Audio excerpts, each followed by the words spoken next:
problem with using this thing is it just uses a little bit thicker string trimmer line. And so when it hits any type of like sapling or small tree, it goes bye-bye. I got the camera set up in a good spot. I'm actually seeing some of the photos come through on the app on my phone right now. So I think it's in a good spot. I'm gonna fix the antenna on it real quick.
What's going on, guys? Welcome back to the channel. My name is Dalton with Bertrand Acres, and today is an exciting video.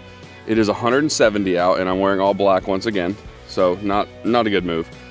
But our new fish will be delivered here probably within the hour. I'm super excited. Now these are not going to be fish I can fish for and have fun that way, but it is going to be a fish I think is going to be very important to this pond and how the pond looks and how healthy the pond is in the future. So we are getting grass carp. Now, I applied for these about a month or so ago. I applied for 2, and then I spoke to Nuwala Fishing Company, which I got my fathead minnows from, and the grass carp from.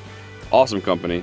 They filled me in on everything, kind of why we had to go through like a certification process for these grass carp. And I'll kind of explain that a little bit later in the video. Grass carp are really good for ponds. They kind of clean up vegetation. He said even if they clean the whole pond up, you can feed them lettuce or throw grass in there. They're pretty cool fish. Now, I won't be fishing for them, like I said, but they are good for a pond. Keep the pond looking pretty and healthy and all that. So he recommended 5 if it's under half an acre, which we are right around like a third of an acre. So we went with 4. He thinks that's probably going to be a perfect amount, and he said even 5 would be fine in here too. But you guys seen the previous couple videos on the aerator. You know, we already had the fountain going. The fountain goes 24/7. The aerator shuts off at around 8 p.m. and then fires back up around 5 a.m. So doing a great job. There is still some algae, as you can see, and there's a little bit more built up over on that side. Everything is looking really good. The geese and the ducks are just chilling right here, and I am waiting for the FedEx guy to get here. I am super excited. I don't think most people get real excited over carp because they're not like a sport fish. They're not a largemouth, smallmouth, or anything like that. I'm not going to be, you know, going after them for sport or anything like that. So, all right, guys. So as we're waiting for the carp to show up, I figured, you know what? Let's go over the process it took to get these fish on their way to Florida. It wasn't as simple as going online and just ordering them, and then they get overnighted and they show up, and then you put them in the pond. I do wish it was that easy, but I understand why it's not. These fish can kind of cause some issues if they're not kept track of, I guess you could say. And because they eat algae, they eat vegetation, and they don't stop doing that, and they'll find their next pond or lake or river or creek to do that, and they'll just keep going, and they're multiplying, and they can become invasive. So I had to get these fish inspected, make sure they're fully sterile, triploid grass carp. Also, my pond had to be like certified for this.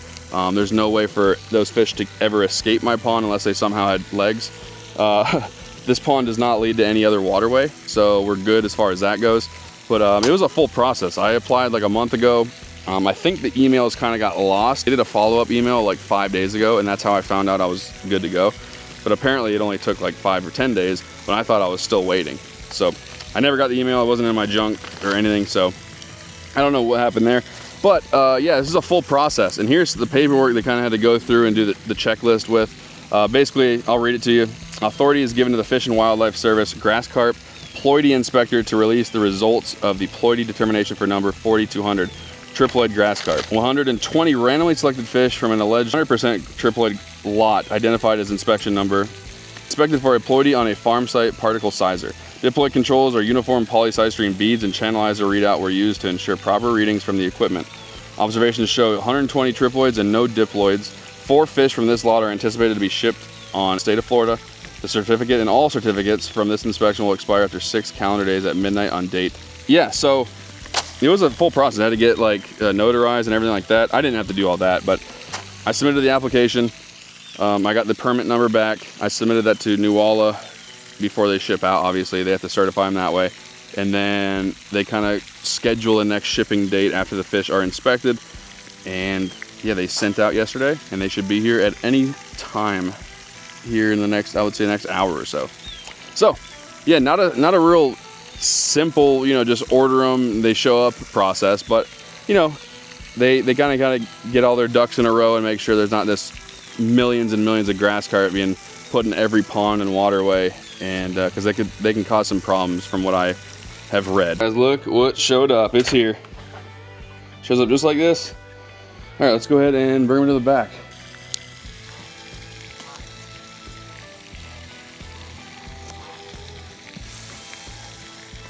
Trying to be real careful. I don't want to jar them around or anything. All right. There's that. They come really nicely packed. All like taped up, insulated, so they don't get too hot. Here they are, cruising around. They look pretty healthy to me.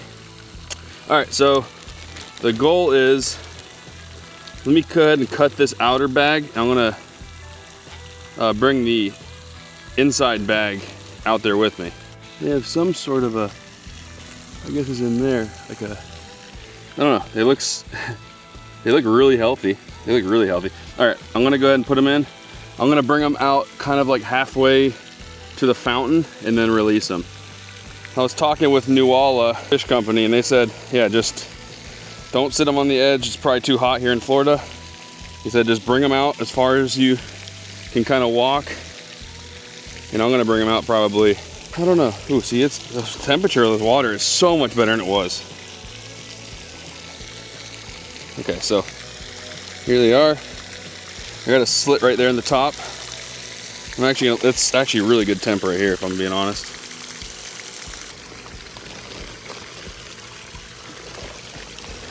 There we go. Let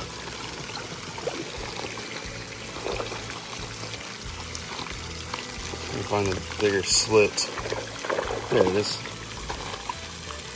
All right, here we go. There goes another one. There goes the third one. And the fourth one. Where'd they go? There's one. There's one just kind of chilling right there. One there.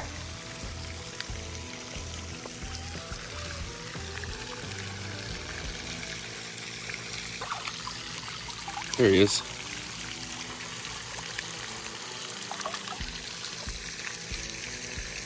All right, guys, so we got the 4 grass carp all cruising around. There was one that was a little more sluggish than the others, but he seems like he's swimming fine. Just, I'm sure it's stressful, you know, being in a box overnighted and stuff. They gotta acclimate, and everything seemed fine when I opened the box. They seemed like they were swimming just fine in the bag, and I think they're gonna be just fine. Just like Nuwala Fishing Company, I talked to them already, and they said, yeah, it's fairly common for them. You know, some will kind of stay a little more shallow, but you got to try to get them out deeper if you can. Where I let them go was pretty deep for them, because it kind of, I don't know if it shows on camera, but where I was standing, it kind of drops off a good bit right in front of me. I don't know if it showed up on camera, but I was standing in like maybe 2 feet of water, but as soon as I let them go, it's like 4 to 5 right there.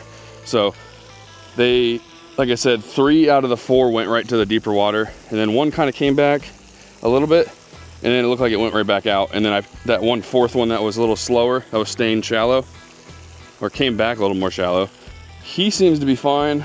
I'm hoping, there's no way for me to really tell right now.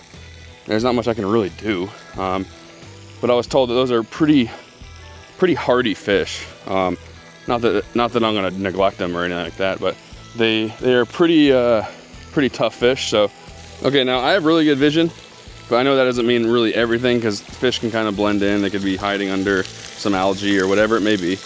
But I did multiple loops around the pond, and I did not see any of the fish hanging out in the shallows. I haven't seen any signs of distress from them. I'm guessing they're out there in the middle in that 5 to 7 feet of water, cruising around, doing just fine, I'm guessing. Like I said, it's probably stressful just chilling in those plastic bags for a day, you know? Can't be fun. All right, guys, so that's gonna do it for this video. I hope you enjoyed it. I wanna say a huge shout out to Nuala Fishing Company. They've been very helpful throughout this whole process. Not that it's a crazy process, but their customer service is really good, and walked me through every step by step. It's really hard to screw up, I think, but he kind of assured me on, like, as far as this goes, if there's one kind of in the shallow, get them back out, they could suffocate in the shallower water. So I'm pretty confident that that one is gonna be just fine out there. I threw him in a little bit, I would say 4 to 5 feet of water, which should be perfect for him. He's probably into 6 foot of water now. So yeah, great company to work with. Tomorrow I will be getting my next shipment of fish, and that will be the copper-nosed bluegill. So be on the lookout for that video. I am super excited. And then the next pond stocking video you guys will see will be largemouth bass, but that's not gonna be for probably a few months, I would say, maybe later in the fall. We'll see. I'm gonna talk to them and see when a good time is to put them in, and because I wanna hold off right now. I don't want all the new fish I just put in to get eaten by a largemouth. So we'll kind of coordinate with them on that, but be on the lookout for the next video, guys. Thank you so much for watching, and I will see you guys next time.